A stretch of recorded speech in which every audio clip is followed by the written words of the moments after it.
Hello, everyone. Welcome to Strategy Summit 2021, Smart City Solutions for a Post-Pandemic World, brought to you by CityAge and ESI ThoughtLab with the support of NTT, Bentley Advancing Infrastructure, and Axis Communications. The pandemic has made it even more critical to become a smart, sustainable city. To help cities prepare for their future, ESI ThoughtLab has released a forward-looking study that provides city decision makers with evidence-based research. Coping with the challenges of this pandemic is one of the most important leadership questions of our time. And smart technology and those who understand it will get us ready for the post-COVID world. That's why CityAge is honored to assist ESI ThoughtLab in today's release of Smart City Solutions for a Riskier World. The study reveals how 167 cities worldwide are leveraging technology, data, and partnerships to drive social development goals. You can see the full report at www.citysolutions.riskierworld.com. And we're going to post that in the chat as well so that you can go to that link. We have leaders from around the world with us for this strategy summit, and we look forward to hearing from you. Please use the chat on the right-hand side. Tell us where you're from and share your thoughts throughout the event. I'm Naomi Parnas, co-founder of KPW Communications and a former broadcast journalist. I'm thrilled to be here with you. We're going to be doing something really special today. We have an opening presentation by Lou Celli here on the main stage, followed by a panel discussion during which you will be given insights and key takeaways. After that, we'll be heading into breakout sessions to continue the conversation and then wrapping it up back on the main stage. Now let's get the program going. With over 35 years of research, marketing, and publishing experience, Lou Celli has helped top organizations build their business with global executives. He founded ESI ThoughtLab in 2015 to help organizations engage executives in today's hyper-connected, analytics-driven world. Prior to setting up ESI ThoughtLab and among other roles, Lou has been board director and president of Oxford Economics and was publisher and senior vice president at the Economist Intelligence Unit. Please welcome Lou Celli, Chief Executive, ESI ThoughtLab. Well, thank you, Naomi. That was a very kind introduction. Thank you so much. What I'd like to do today is take you all very quickly through the key findings of our study called Smart City Solutions for a Riskier World. And this couldn't have been done at a better time for the world, because we embarked in this study right before the pandemic started, and we've conducted this over the last 9 months, and it's been very revealing to tell us how cities are responding to the pandemic and the impact it will have on their cities going forward. So I'd like to take you through some of the key findings. I'll start with the research background. This was a very comprehensive piece of research. It included 5 different stages of research, in fact. First was a benchmarking survey of 167 cities worldwide to understand exactly how they were investing in their sustainable future, and of course, using smart technology and partnerships to achieve their goals. We also created a sustainability index to show how cities, how mature cities were in their pursuit of the SDGs. We spoke to urban leaders and experts around the world. Many of them are here today speaking. We brought in secondary data from trusted sources of information, including from our research partners like IESE Business School and the World Bank and the IFC. And we had an advisory board of city leaders and also academic leaders and business leaders that all share a common interest, which is to make the world a better and more sustainable place.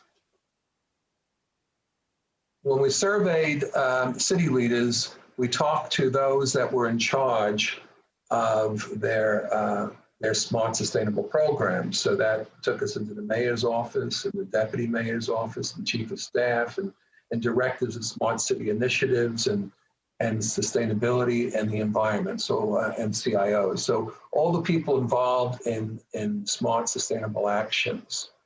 And as you can see there also, we covered 167 cities across 82 countries, representing over 500 million residents, or 7% of the global population. So it was a comprehensive study.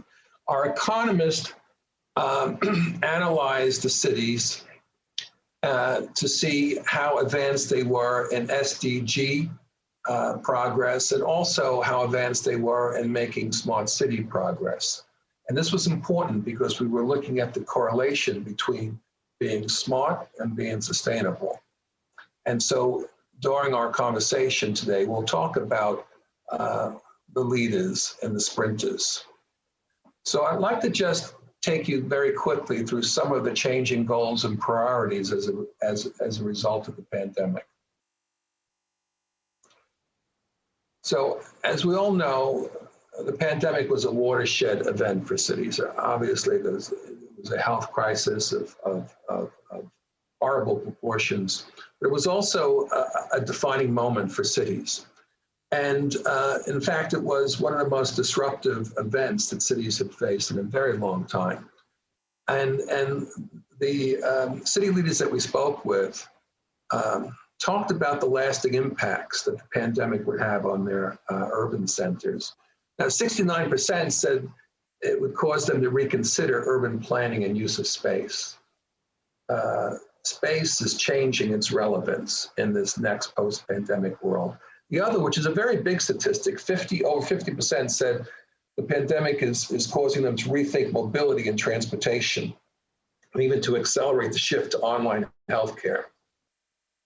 And another 53% said that the pandemic will permanently change how people live, work, socialize, and travel in cities. And that's a very big statement. So we all have been on the path to becoming more smarter, sustainable cities. The pandemic has accelerated that, and it's causing us to think and act differently very quickly.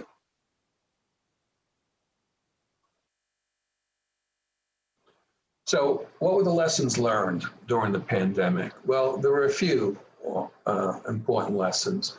One, cited by most city leaders, was that smart city programs are crucial for the future. There's a very clear correlation between being smart and sustainable.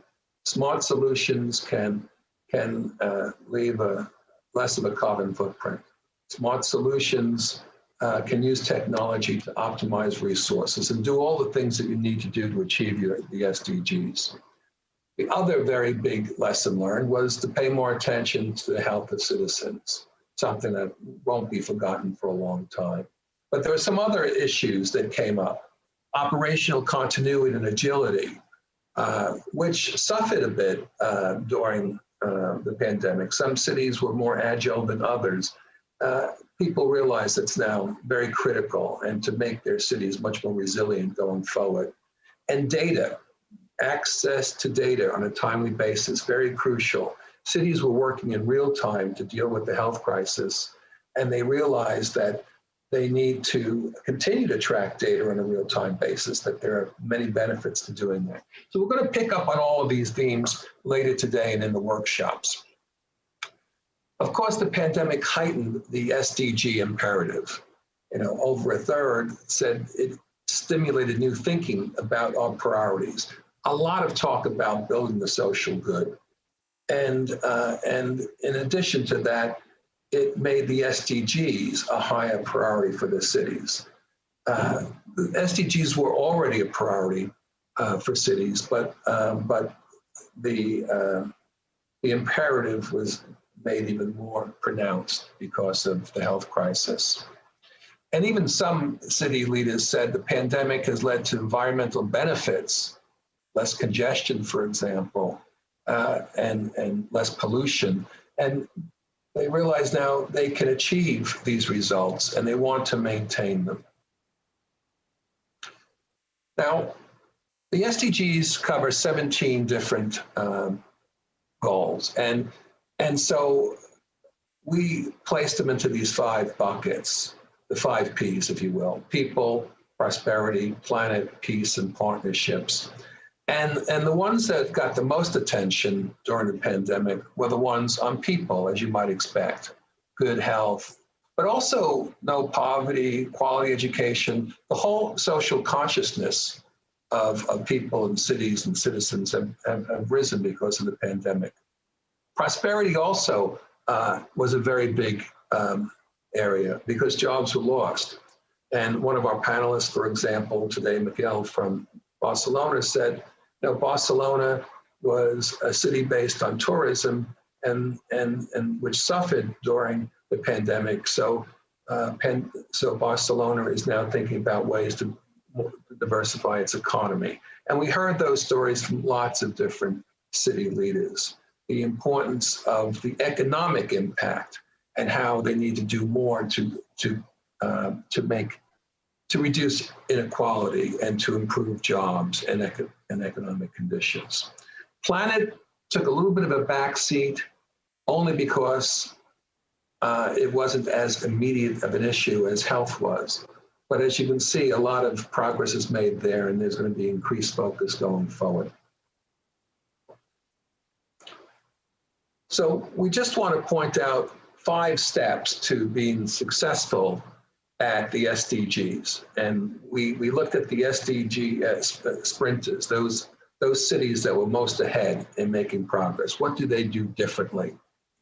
And we found that 9 out of 10 of the sprinters monitor their SDG progress, and 86% enjoy wide support across their cities and government across levels, which is very important to get the commitment, not just within the city, but across government tiers. The 78% majority have set up departments and people that lead SDG efforts, versus about less than half of other cities that don't do that. 72% assess results against peers, and then over half conduct a voluntary local review. So those are some of the best practices that you should all consider. But there are challenges too that need to be taken into account, and they do vary depending on whether you're a city in an emerging market or advanced market. Some of the biggest challenges are complex policies and regulations, even finding the right partner supplier, which is more of a challenge in some of the bigger markets that we covered. Data security and privacy, very big concern, particularly when you take into account that there were an increase of 50% of cyber attacks on cities during the pandemic. So it's something to keep in mind. But there are a lot of challenges too. So it's not going to be just smooth sailing going forward. But I do want to talk about, just briefly, about the future and the rise of cities 4.0. And this was a very key finding of the study. And what we mean by cities 4.0 is the intersection of being smart, but also sustainable. So we looked at those cities that were doing the best on the SDG goals, and also those that were most advanced in the use of technology. And that intersection was cities 4.0. And some of them are on the right-hand side, you can see, and they're speaking today. Barcelona is on our panel. We also have Orlando on our panel, Philadelphia, LA. But you can see there are a lot of cities that are starting to bring both of those pieces together. So that is important. We've been doing smart city programs for many years at ESI ThoughtLab. And in the past, we were talking about cities 3.0, cities that were hyper-connected, that were using data smartly, had strong relations with citizens, and were achieving, technologically, their technological goals. Now we see we're entering 4.0, and they're a little different than cities 3.0 in that they still use technology, data, and citizen engagement, but also to achieve the SDGs. And the SDGs are very much top of mind. And what sets them really apart is how they excel at using partnerships to drive change and using more innovative models for funding these initiatives, because that is typically what is one of the biggest barriers.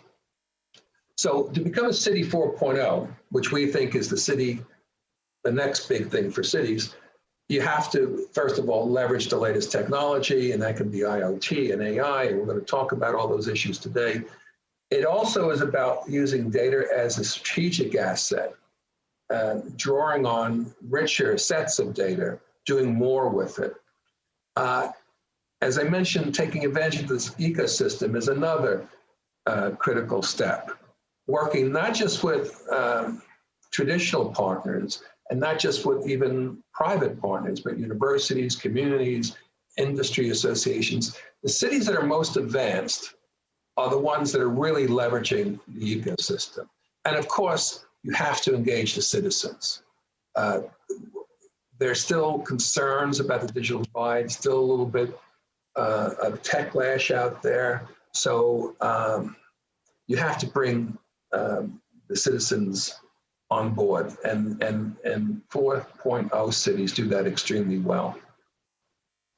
And if you do this, the prize is not just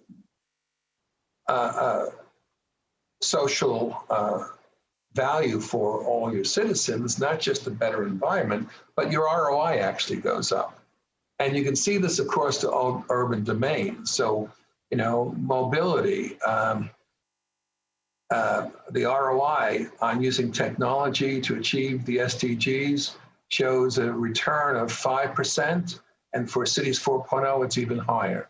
And you can see that throughout all the different domains, on public safety, on living and health, in government, environment, and energy and water. So that's what we want to pick up today and discuss. And we have a stellar group of panelists today, and we encourage, as Naomi said, all of you to join that conversation. This is meant to be interactive, not a classroom style of a webinar. And so I want to turn things over to Bill Baver. Bill and I have worked on many of these smart city programs together. He's a great friend, and he's the VP of Smart Platform for NTT, the organization, and he's going to lead today's conversation. So over to you, Bill.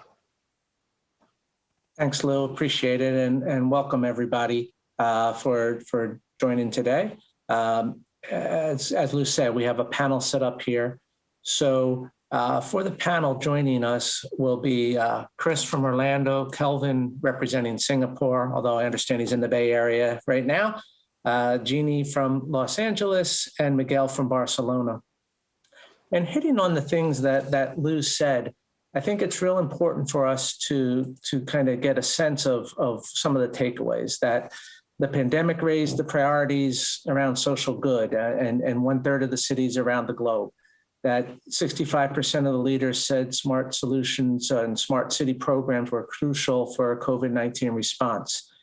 And then 25% of the city leaders underscored the imperative of achieving the sustainable development goals. But all of those continue to go forward. And what I was wondering was, it seemed like the pandemic helped escalate the process, push things forward faster, and even focus on all this data out there, and that the citizens now have lots of data, and they became data experts. My sister even became, one called me and said, "You see this dashboard?" I'm like, "What are you doing on a dashboard?"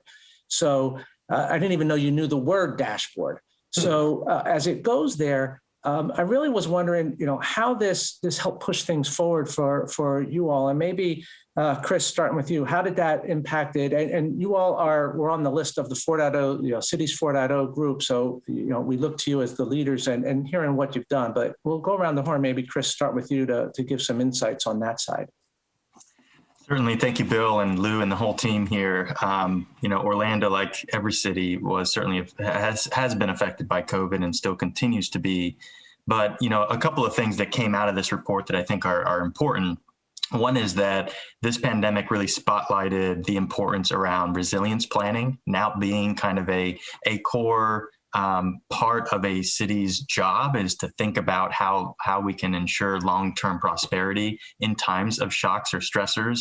Similar to how we have a comprehensive plan, I think resiliency planning and sustainability planning are going to be very held at that level in terms of importance.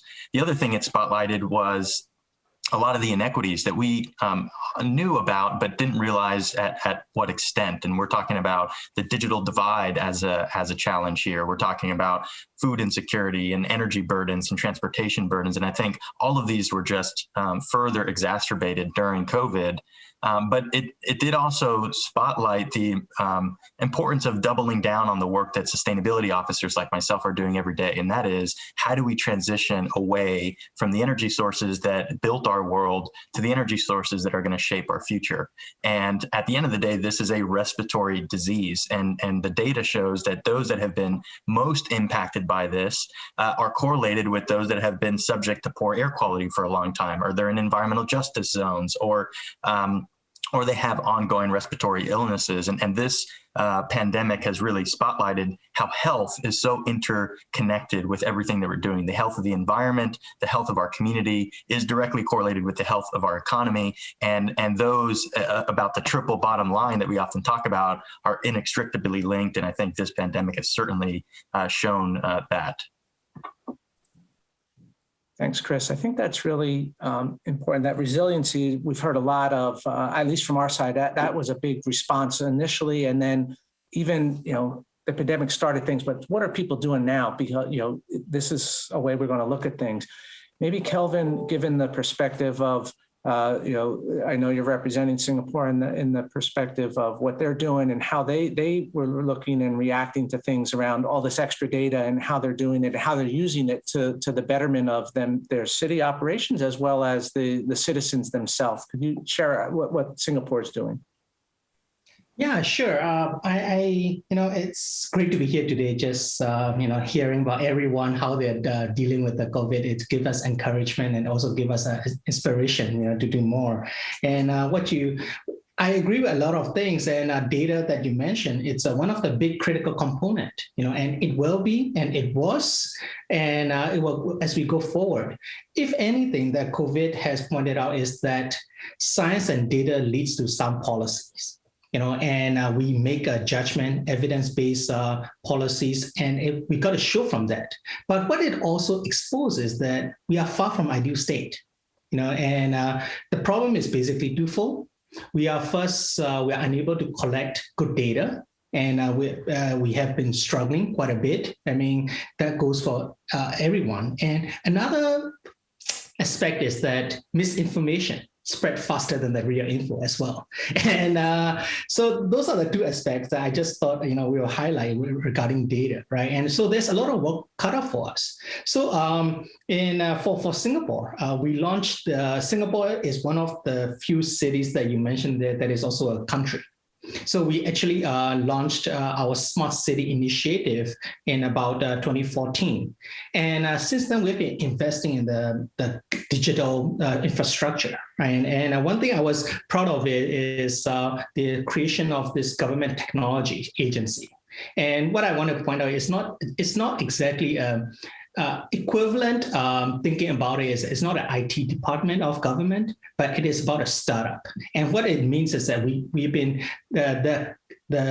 this body has been creating these products, which has been great, right? So, for example, we come up with the app together with Apple, and it was launched just late last year, called Lumi Health. So basically what it does is that, all the citizens, we want to engage them, we want to give them info of how they're living, right, using the Apple Watch. And it is also, because it's working with the government, it can also link to their individual data that they have been receiving through their own personal health with the doctors and all the info, right? So basically, because of the way they can live, then they can also get like vouchers for great food, groceries, and drinks. So it's a great way to engage everyone. And so the point is that the data, we need to get a lot of people comfortable. And I'm encouraged that your sister also start using dashboard, which is great. And we want everyone to start doing that. We want them to be comfortable. And a second thing that I just want to leave here is also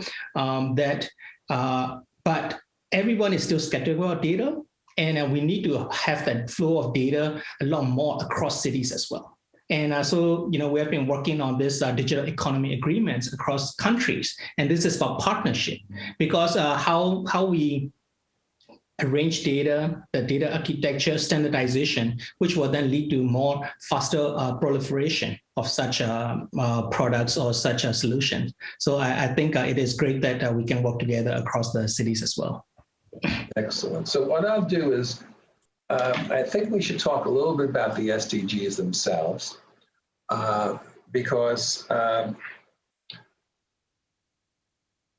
they're very important for the future of cities. And in this study, one of the big surprises was that cities already were building SDGs into their programs even before the pandemic hit.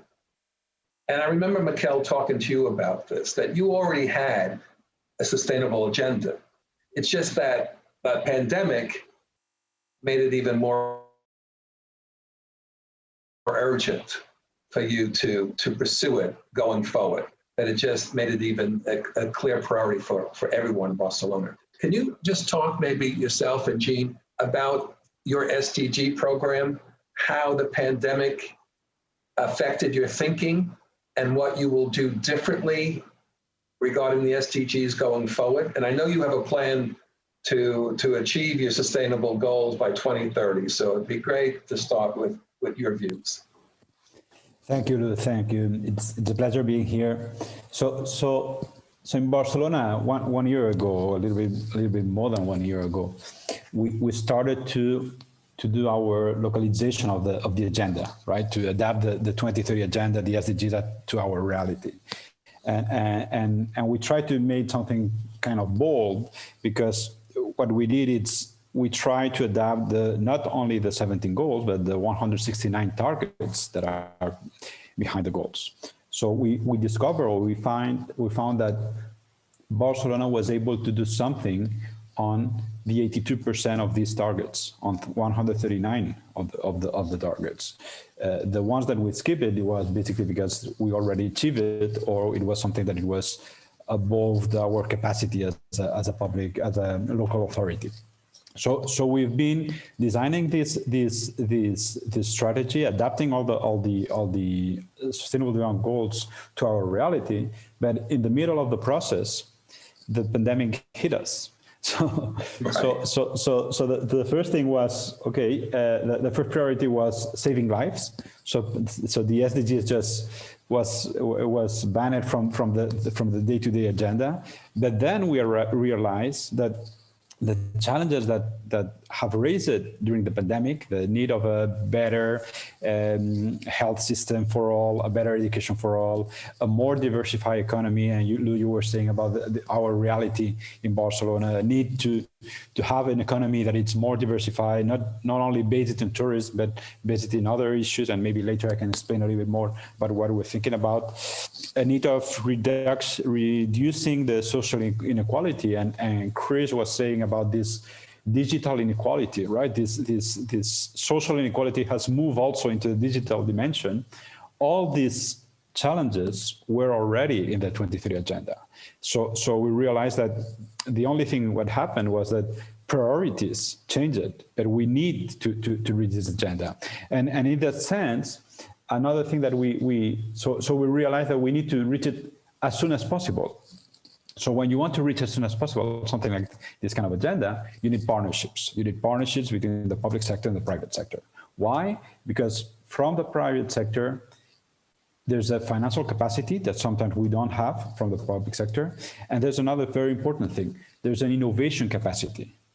Private sector is able to do things from a different point of view, out of the box, that from the public sector, we're not able to do this. So here we're working several projects, and maybe later I can explain a little bit more. But basically, I would say partnerships and innovation is the key element to reach now the 2030 agenda.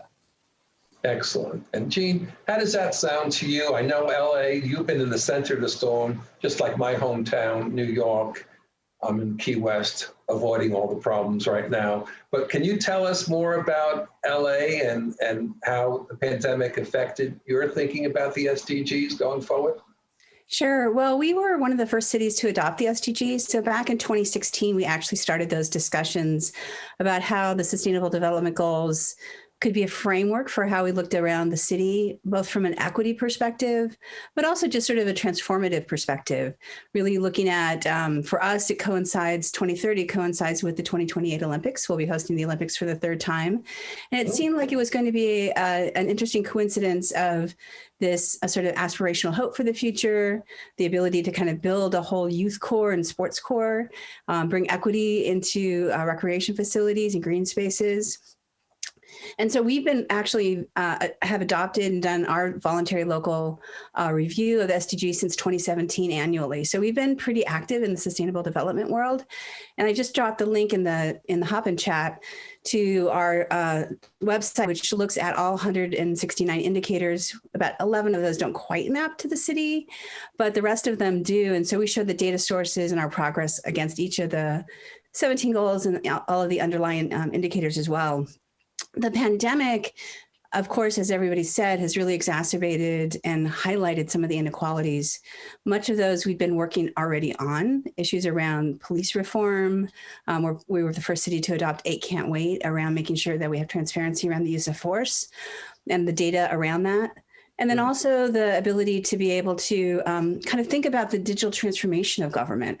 Everything from the infrastructure of 5G, we were the first 5G city in the country, to be able to roll out 5G equitably with our telecommunication companies. It's again about the partnerships, as you mentioned before, to be able to build out 5G and 4G in our most digitally disconnected communities, to provide jobs and training and support, to make sure that that worked during the pandemic, really focusing in on kids, but also on our elderly, because we think a lot about the folks who are disconnected from work and learning. But a lot of us have avoided connecting with older folks, and we have a huge issue around social isolation. So as part of all of this and kind of making sure that we could also equitably get access to testing and the vaccine, we do mobile clinics and do data analysis into our most impoverished and impacted communities so we can get the vaccine right where it's needed. We've also done digital transformation around our government with the Angelina Connect program, which provides a single sign-on to multiple city services and then allows people to easily access all of those services and be able to also get disbursements from the government. Right now, we're just about to start a $259 million rent support. We did $110 million of that last year, as well as grocery support and other support during this time. That's fantastic. It's amazing. And one of the things that you said that really struck me is that you're reporting on the SDG results, and not all people are measuring and reporting on it. And matter of fact, one of our cities in our program, Trondheim, is working in Norway to come up with metrics that can become common for all cities to use. But I want to ask you and the whole rest of the team about this. You know, we talk about the SDGs, and we talk about the need to bring citizens on board and engage them. Did the citizens actually understand the SDGs and the programs? I'm just curious, because I don't think a lot of people know that acronym. I didn't really know it that well until I did this study. So my question is, you know, how do you communicate with your citizens on the SDGs? How much do they know about your sustainable efforts, and how much are they rooting you on? Lou, I might be able to start out here. When Orlando was updating our sustainability and climate action plan in 2017, we held about a dozen different community forums. And the purpose of those was to begin to introduce the SDGs and how they aligned with our local priorities here in Orlando. We have these 7 core pillars of our efforts. And in that process of publishing this report, which I'll put in the hop-in chat, we did the first step at moving towards a voluntary local review that Jean was just talking about. So we did an alignment to show how our current local priorities are actually working to advance these global goals in different areas. And I will say that over the course of the last few years, the conversations around the SDGs have matured, and they certainly have started to be incorporated into several of our partner government agencies like our county government and other smaller municipalities in Orlando's region, as well as our place-based foundation, the Regional Planning Council, the universities and colleges, and even the public school system. So we are seeing that the SDGs are starting to be woven into curriculum and into other goal setting aspects. It is. And what has been helpful is helping to make that alignment to what the local priorities that the citizens told us as a city we should be focused on doing, and showing how those local priorities actually are helping to advance those global goals that have been set out at the international level. And I guess the citizens are all on board. They're probably thinking this is a wonderful thing. Well, I think most of them that have been engaged in the process think that we're moving in the right direction. And I think there's differences in opinion as to what priorities we should be focusing in on. For us, we're really trying to address those that are being faced in our low and moderate income and communities of color. But I do think overall, moving in a direction that works to end poverty, to eliminate inequalities, and protect ourselves from the threats of the climate crisis and environmental issues is something that all cities should be prioritizing and working towards. And that's essentially what this Rosetta Stone for a better future is helping us to go towards, right? That's how I often try to describe the SDGs. And I think that global framework. That's a great description. The SDGs are the Rosetta Stone. It allows people to understand the language of sustainability. Anybody else want to jump in? Yeah, I think that the SDGs are actually the perfect framework for having this conversation with the public. While they may not connect to the Sustainable Development Goals as a whole, everybody relates to one or more of the goals. So sustainable cities, right. Hunger, gender equity, education, everybody lives in one of those pain points in some place or knows somebody who is. And so actually it makes it easier to talk to people about it. When we were talking about, equity, one of the things that came through really early on was the idea around economic mobility. And part of it was just that LA is one of the highest cities for not having people who have banking services. 12% of our population doesn't have access to a bank account. And that is a huge discriminator for economic mobility, for home ownership, even for qualifying for renting a better apartment. So we've had a partnership with Mocafy and MasterCard to help build that capability in a way that is sustainable and supportive of folks.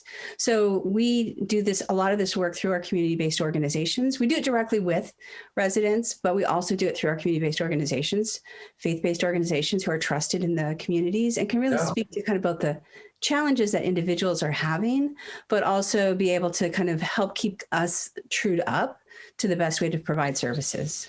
That's great. And Mikel, I think you wanted to join the conversation. Yeah, I just want to point that in autumn in Spain, we did a survey, the Spanish government made a survey about who knows about the SDGs. Only 30% of the population knew about it. So people was saying, okay, how are you going to make it if nobody knows it? And I say, don't worry. As Jean was saying, everyone knows the challenge, the goals individually. We know them. And to be honest, I don't care if people know the name SDGs or the 2030 agenda. The important thing is they know the idea, they need the challenge, they know the challenge that we need to overcome. So that's really the point. So I think we have time just to pursue one more question and probably should talk a little bit about Cities 4.0. You all are Cities 4.0s, so congratulations. And so, Cities 4.0 are able to use smart innovation. We talked about technology and data, but also smart partnerships, which we've talked about, and citizen engagement to drive social good as defined by the SDGs. And it'd be good if you can talk about how the intersection of your smart programs and use of data and technology with your SDG initiatives. How can technology and data and partnerships really help you make your cities a happier, healthier, more equal, inclusive place for all citizens? So anyone want to pick up on that one? Well, I'll jump in again and just kind of echo what Chris was saying earlier about sustainability, and I dropped a link in the chat as well. So we've been working on a project with NASA, combining satellite data and our ground data from our Internet of Things sensors, trash trucks, landfills, all over the place. We combine that and use machine learning algorithms, which we're open sourcing, and we're happy to teach our sister cities to be able to predict the outcomes of air quality into the future, which is a pretty tricky business. Now, the reason why that's important in connection to the SDGs is really we're talking about, health and sustainability and resilient cities, life on land, life in the water, quality of life issues. But when we think about a post-COVID world, the thing that people are forgetting, that's the elephant in the room, is that all of the people who have survived COVID, many of them will have long-term health impacts, particularly around respiratory illnesses.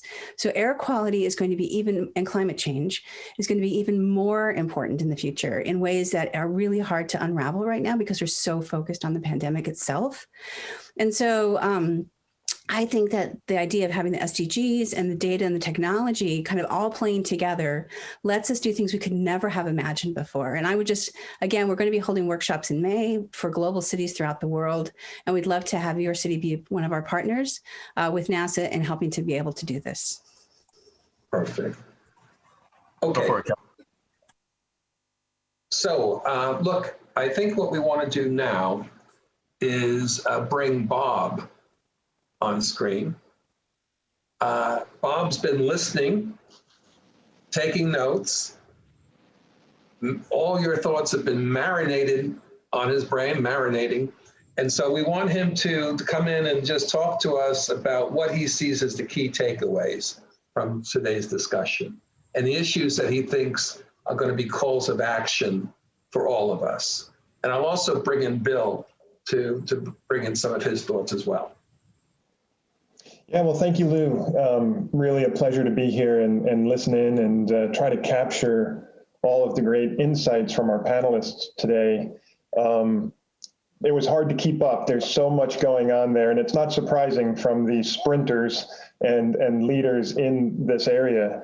But I will try to summarize what I heard and what I think are some of the key takeaways from this panel. So first of all, it seemed like there was broad consensus that the SDGs as a framework for engaging citizens and moving forward with your agenda is a great place to start. So adopting the SDGs as a framework, but then, as both Miguel said and Chris said, aligning those SDGs with your local priorities and your local reality.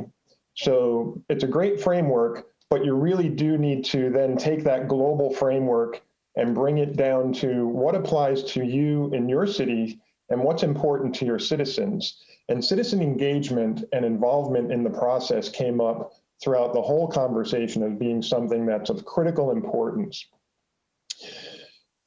I also heard that investment in digital is an enabler, right? So many of the leaders and sprinters here that we see today started out 4 or 5 or more years ago with investments in digitalization that have, I think, enabled them to be in the positions they're in today, these leadership positions. We heard Kelvin say, science and data lead to better policies. And so, having that data and being able to use that data can lead to better outcomes. But he also highlighted that there are several challenges, right? Connecting the various data sets together to get those insights is a challenge. We all know that everybody's heard the anecdotes about how much data is being produced on a daily basis and how it's overwhelming everything. And that's all true. And in cities, it very often exists in departmental silos. And even Jean talked about working with partners like in telecommunications, where the data and the infrastructure isn't even owned and operated by the city. So it's really an ecosystem, as you said in your presentation, that needs to be involved to connect this data together so that we can get the insights we need and really drive the agenda forward. Kelvin also mentioned about misinformation. And so there's an element of trust that comes along with the data. And we didn't hear too much about how these leaders and sprinters are solving that problem, of how they are making sure that the data that they're capturing is of high quality and can be trusted and is being secured. But I think that's a really important point as well. I mentioned partnerships. Everybody here mentioned partnerships. I really like the idea, Miguel said the public-private partnerships are of critical importance because the public can drive policy, the public has the opportunity to engage with citizens and to sort of bring that together. But then there are elements of the private sector that often have access to financial resources or funding that the public sector doesn't necessarily have, and also the innovation culture that's in the private sector. And so I thought that was really interesting. And again, partnerships and this ecosystem, I think really highlight that the problems that we face, the SDG problems, are not something that any individual organization can solve. It really is this ecosystem and partnership. And so developing those partnerships is of critical importance. I'll say one more thing and then maybe pass it over to Bill or you, Lou, for your comments. But it started out the conversation with Chris talking about resilience planning and how important that is to dealing with the shocks and stressors that cities face. And that's something that I've been thinking about in my work for a while as well. But I like the way Chris said it, that it's really part of the city's job to make sure that we have a resilience plan that we can plan for and then respond to and recover from the stressors and shocks that we face. Now, we all know the pandemic is top of mind. It hit every city in every country around the world at the same time, roughly, which is different than most shocks that cities face, whether they're floods or extreme weather events. They happen in regions, they happen in cities at various times. But the pandemic was this global call to action, really, about how are we going to be a more sustainable and resilient world. And so I'll leave my comments there and maybe turn it over to you and Bill for additional comments. Yeah, so Bill, call to action, key takeaway from your perspective. Thanks, Lou, and thanks, Bob, for that as well, the insight. But I think the big part on call to action is the resiliency side is don't sit and wait on the sidelines. Get involved, get your city involved. Jeannie brought it up great. She said, the sister city, she was giving links to places to see how to get started. The sprinters, the 4.0 cities are the ones that continue to do something with the data. They don't get overwhelmed. They utilize it and they turn it into action, and you don't get scared by it. You may not always make the right decision right away, but you keep going forward. And I think that's the important part. And to Bob's point on partnerships that was mentioned by everybody, I think that's critical for y'all. You're in this together as a group in your city with your constituents and your stakeholders and your citizens. So don't be dazed by what's going on with the data, but really, get in action and start moving forward. I think that's critical. So the pandemic will be over. We know that at some point. 30 seconds for each one of you. Your key call to action that you would like to announce to other city leaders. I mean, Jean, if you had one thing you would tell city leaders inside your city, outside your city, what would that be? Just very quickly. I would say be bold and be brave. Don't go back to the way things were before. Take our lessons learned from the pandemic, move towards digitization and move towards equity. Excellent. Chris, what would you tell them? Take this opportunity to explore the SDGs and how they align with your local priorities so that we can continue to work in a concerted effort in addressing some of these global as well as local issues. And explore also a voluntary local review. This is something that cities like LA and Orlando have published and are moving forward with doing on a more regular basis. This helps us to monitor and track our progress towards those goals and towards those local priorities in our communities. Superb. Miguel, your call to action? Work together, break silos, and partnership for innovation for all. Another great piece of advice. And last but not least, Calvin? Well, don't waste a good crisis. We got to keep moving on. And I think embrace the digitalization. It is the key. And make sure that we don't forget who is left behind by the digital divide. Excellent. Well, look, wonderful insights. Thank you all. It's been a terrific session. I think we now are going to take a quick 3-minute break and move into the workshops so we can dig much deeper into all the wonderful things we talked about.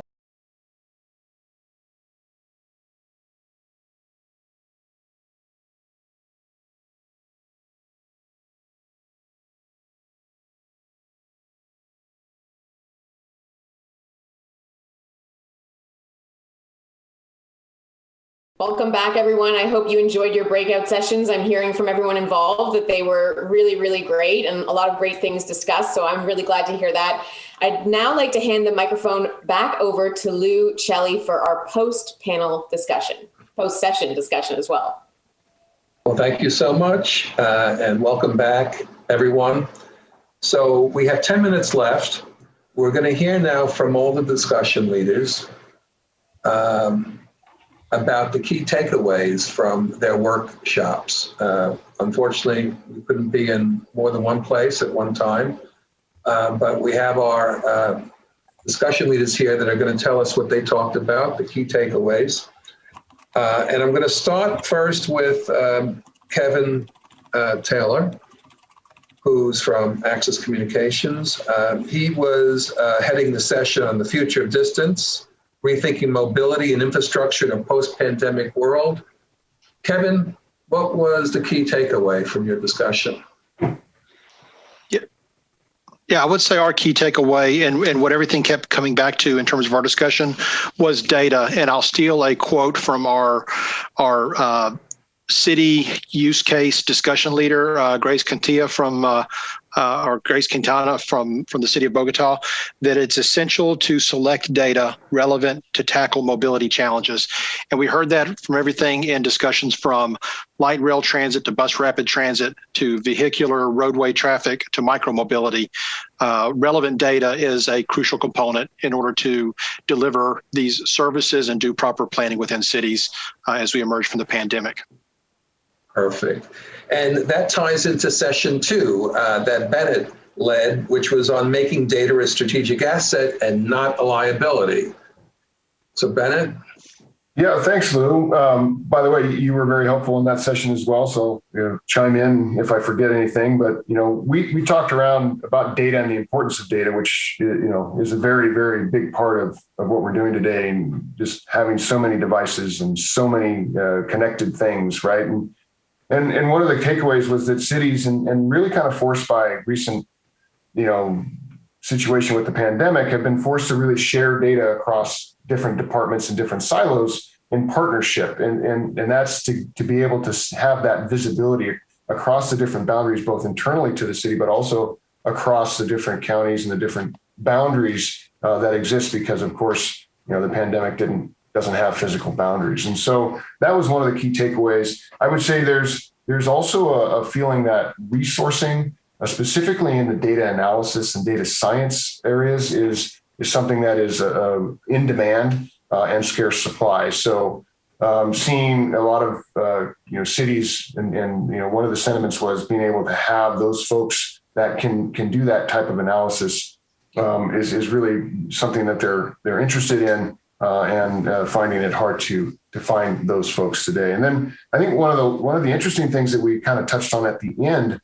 was the emergence of AI, machine learning, and some of the other techniques that I heard it talked about, the digital twin, enable us to take historical data and project that. Also do things like modeling of that without having to put those policies in play. And while it was agreed that that's an important piece, that we ought to make sure, we definitely have to make sure that we don't just solely rely on AI and historical data, because there is a certain amount of human judgment that still needs to be in play in these places. And looking at things like socioeconomic environments, looking at the impact on particular parts in politics and the policy, not just letting the data and the data science drive the decision. So, yeah, well, thank you, Lou. Yeah, that's Fantastic summary. So, in addition to data, partnerships are important for driving the success of cities and their use of the SDGs. We have Steve Ray, who will tell us more about what he heard at his session. Thanks, Lou. I think Chris Castro put it in maybe the simplest terms. He said the strongest environmental ecosystems have strong biodiversity. So they have connections and partnerships across genomes, across animals, across plant life. Think about a city in the same way. Partnerships between different sectors can create the connections that can solve problems within a city. And that cities also can create opportunities for innovation through partnerships. Kelvin from Singapore mentioned Singapore's strategies of using grand challenges, of putting out grand challenges of how do we prevent evaporation of water on that island nation, and put it out to companies to help solve that problem, but then to own the technology and take that to other cities. With all of that, you still have to come together to educate your populace and even your city workforce, so they're not afraid of the partnerships and they don't view them as threatening. And that we also might have a almost in a lifetime opportunity, the funding that's going to come from federal governments, from national governments, from global institutions to recover from the pandemic can create long-term opportunities for investment that we should be looking at as partnership opportunities for leveraging other resources. Perfect. Excellent. So Hervé, I know you led the session, which is the core theme of the whole meeting, which is the SDGs. What can you tell us about building an SDG roadmap? Well, in effect, very, very interesting debate we had. I think we can say our main topics have been, one, we need to adapt SDGs to the policies that are being developed within each cities. SDGs are only as good as they meet the strategic plans and the goals and KPIs that a particular city has actually made. To the question, which I thought was interesting, we shared with Miguel, in the end, what would you have done differently if SDGs weren't there? He said something like, well, actually, the SDGs helped us to put together different pieces. And in effect, it's the dimensions of economic, social, and environmental being confronted at all times that have actually helped to reach better decisions. So one, adapt. Two, replicate.